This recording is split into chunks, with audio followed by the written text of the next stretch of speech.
Good morning, students. Today we will to discuss about ताल and in ताल portion today we have तीन ताल. ठीक है बेटा, आपके सिलेबस में तीन ताल है.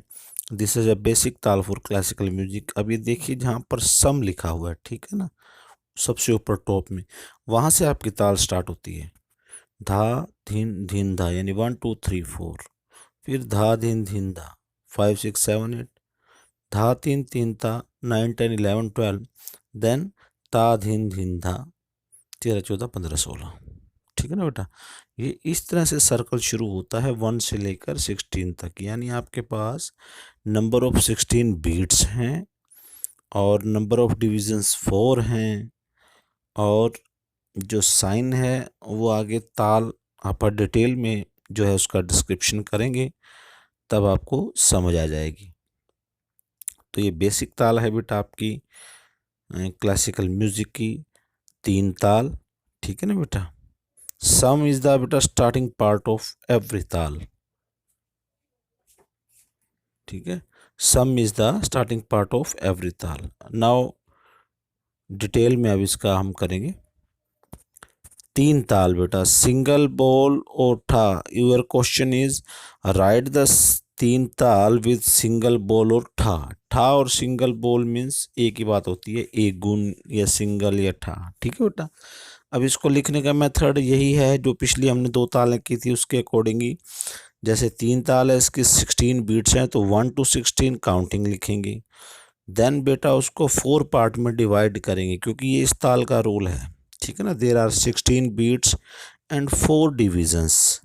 Every division has 4 4 4 4 beats. और साइन इसके फर्स्ट पे क्रॉस रहेगा, फिफ्थ पे सेकंड क्लैप आएगा, नाइन्थ बीट ब्लैंक रहेगी, देन 13 बीट पे थर्ड क्लैप रहेगा. ठीक है बेटा, ये याद करने की चीज़ है और लिखने की चीज़ है बेटा. इस तरह से ताल को लिखा जाता है.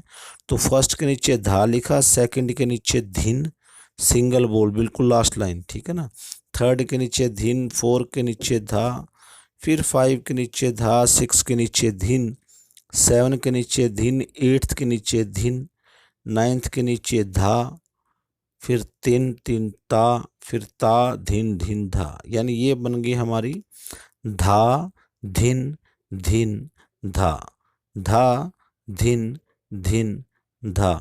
धा तीन तीन ता, ता धिन धिन धा. ये सिंगल बोल है बेटा.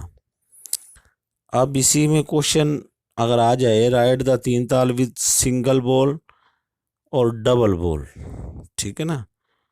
तो अब ये देखिए, लिखने का मेथड तो यही है बेटा, क्योंकि ये ताल बहुत बड़ी है तो थोड़ा सा इसमें जो है फ़ॉन्ट इसके डबल वाले छोटे हो जाएंगे. लेकिन आगे मैंने एक फ़ोटो और डाली है, उसमें किस तरह से लिखा हुआ है, क्या लिखा हुआ वो पता लग जाएगा. लेकिन मेथड इसका वही रहेगा बाकी तालों की तरह. अब डबल लिखनी है. डबल मीन्स जो सबसे लास्ट लाइन लिखी है मैंने वो कैसे लिखनी है, यानी थर्ड लाइन का सिंगल बोल का फर्स्ट और सेकंड कंबाइंड करके मैंने फर्स्ट में लिख दिया धा धिन. थर्ड और फोर्थ को कंबाइंड करके मैंने 2 के नीचे लिख दिया.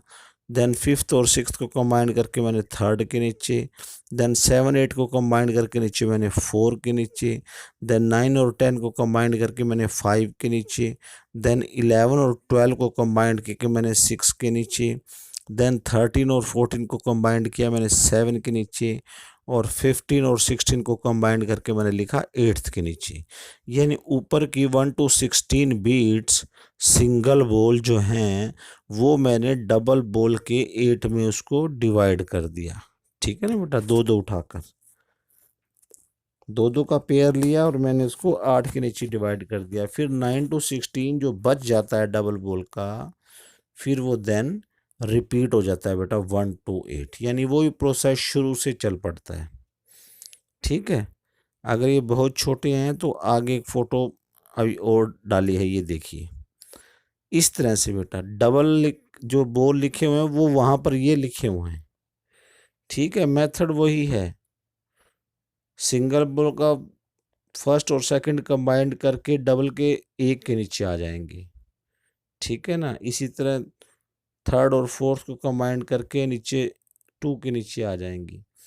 तो वहाँ पर डबल में मैंने क्या लिख रखा है, वो ये लिख रखा है, बड़ा है, आपको समझ आ जाएगा, ठीक है ना बेटा।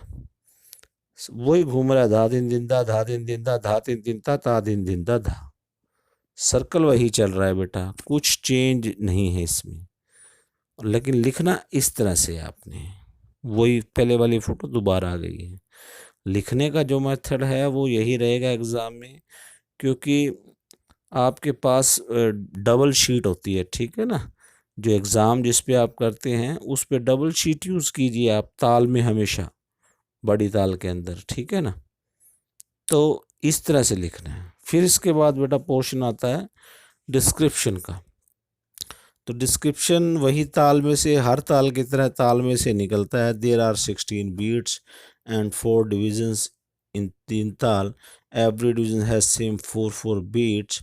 There are claps on first, fifth and 13 beats and 9th beat is blank जारी है बेटा, ठीक है ना। The nearest taal of this taal is Tilwada taal. So in modern time, musicians are using this tal in classical music.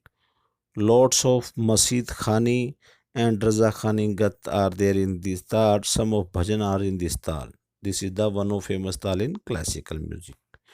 तो बेटा ये सिंपल सा डिस्क्रिप्शन है, इसको एज इट इज़ नोट कर लेना, लर्न कर लेना, ठीक है। Thank you.